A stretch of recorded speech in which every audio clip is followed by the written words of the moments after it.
Hey, how's it going? This month I'm going to show you a cool arpeggiated chord sequence that sounds really good for improvising or anything you're doing, playing slow. So there's two things you can do with this. One is to play over the backing track that I'll provide in terms of playing the chords and getting your fingers used to these chord shapes, because they can be used in other songs. Another way is to take this and improvise over it. So if you know like your minor pentatonic scales, your full minor scale, this will work, okay? So to get started, we're going to start off with what's called an E minor add 9 chord. So the first finger is going to go on the 2nd fret of the 5th string, and we're going to need one finger, either the 3rd or 4th finger on the 4th fret of the 4th string, so the F sharp note. Now, I find it's easy for me to use my pinky finger because I get a nice curl, a nice arch, and I can get all the strings to ring out cleanly. With my 3rd finger, it's a little more work, so I just end up using my pinky finger. So with this chord in place, we basically play the 6th string, 5th string, 4th string, and 3rd string. So you need them all to ring out after each other, okay? So,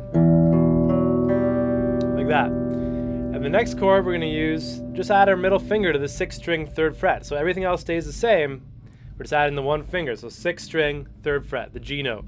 And we play the same string, so 6, 5, 4, 3. So we're arpeggiating the chord, playing the notes one after another instead of all together like that. We're going to play it separately, okay? So you'd have the E minor add 9 chord. If we're counting that, it'd be 1 and 2 and 3 and 4 and 1 and 2 and 3 and 4 and 1 and 2 and 3 and 4 and back to the start, okay? So it's 2 measures in terms of how long we're holding the chord out for. And when we're picking these notes, they're picking what we're going to call 8th notes, so half a beat each. And so it's like 1 and 2 and then we just let it ring for 6 beats after that. So it's pretty straightforward once you get into that. The hard part is going to be making these chords ring out nicely. So that's a good exercise for you to work on.